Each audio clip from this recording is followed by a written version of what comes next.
अच्छाइयों की रक्षा के लिए, दुष्टों के विनाश के लिए, धर्म की दृढ़ता से स्थापना करने के लिए मैं युगों युगों से जन्म लेता आया हूँ और आगे भी इसी तरह लेता रहूंगा।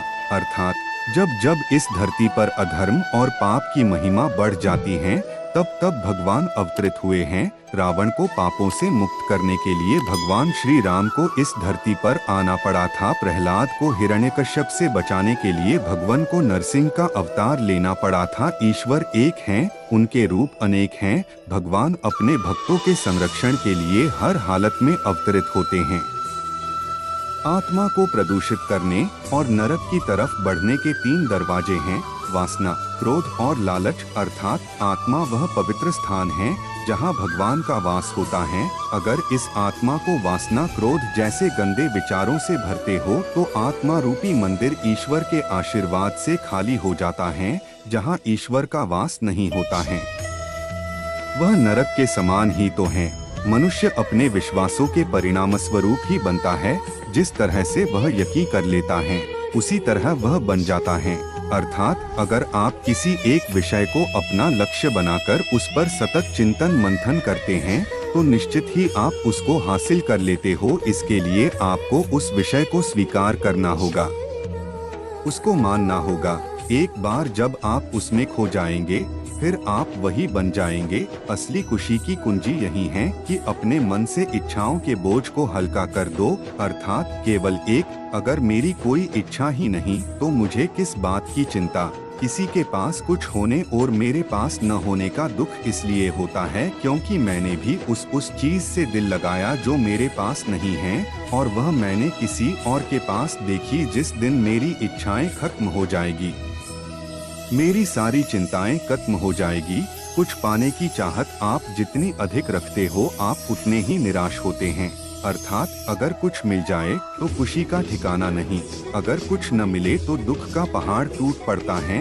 ये हमारी चाहत ही तो है जो परिस्थितियों के अनुसार हमको बार बार विचलित करती हैं। क्यों न कुछ ऐसा किया जाए जिनसे हमारी सारी चाहत खत्म हो जाए, फिर कुछ मिले या न मिले हम निराश नहीं होंगे। आपको जो करना है उसी को करो।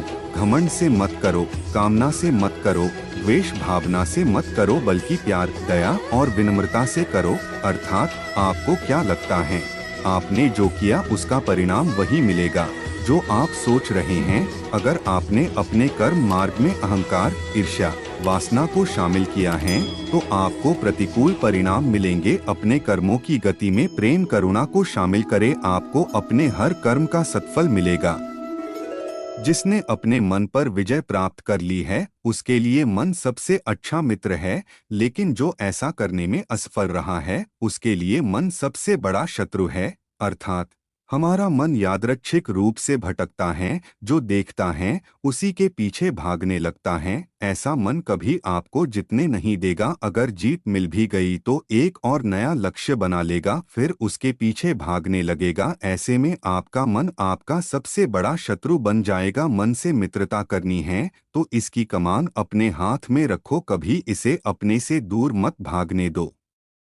जो कुछ भी हुआ वह अच्छा था, जो हो रहा है वह अच्छा चल रहा है, जो होगा वह भी अच्छा ही होगा। भविष्य के बारे में चिंता मत करो, वर्तमान में जियो। अर्थात इन लाइनों में गीता का सार निहित है। हमारे द्वारा किए गए प्रत्येक कर्म का एक उद्देश्य होता है जिसका संबंध हमारे भूत, भविष्य, वर्तमान से हो सकता है। इसके सही और गलत होने का फैसला हम नहीं कर सकते, हम केवल कर्म कर सकते हैं। इसलिए जो अच्छा हो रहा है या बुरा हो रहा है सब कुछ अच्छा ही है।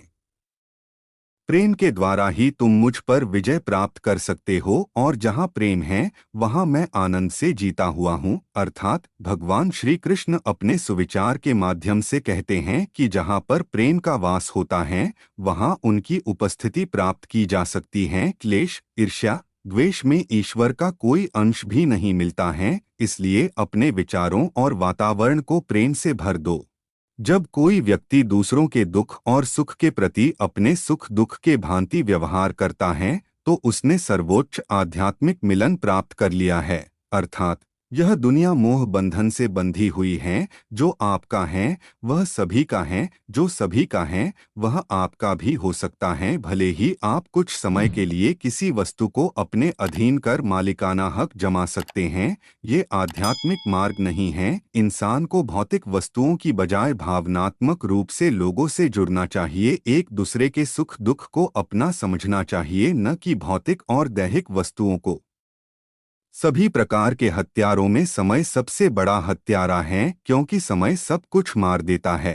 अर्थात जो गया वह तो अतीत हो गया, जो चल रहा है वह वर्तमान है, कुछ क्षण बाद यह भी अतीत हो जाएगा। आज आप जिसको भविष्य कह रहे हैं वह भी एक दिन अतीत बन जाएगा। समय सबको मारकर आगे बढ़ रहा है, कभी रुको मत, आगे बढ़ते चलो। अपने कर्तव्य को बखूबी निभाएं, कुछ करना कुछ न करने से बेहतर है। अर्थात हमारा उद्देश्य यह होना चाहिए कि हमें कुछ न कुछ करते रहना चाहिए। कुछ करना इसलिए बेहतर है क्योंकि कुछ करने से आपको कुछ अनुभव मिलेगा। मन चंचल है, हर बार जब मन गलत व्यवहार करता है तो यह आपकी बात नहीं मानेगा। अपनी विवेकशील बुद्धि का उपयोग करके इसे समस्थिति में वापस लाएं।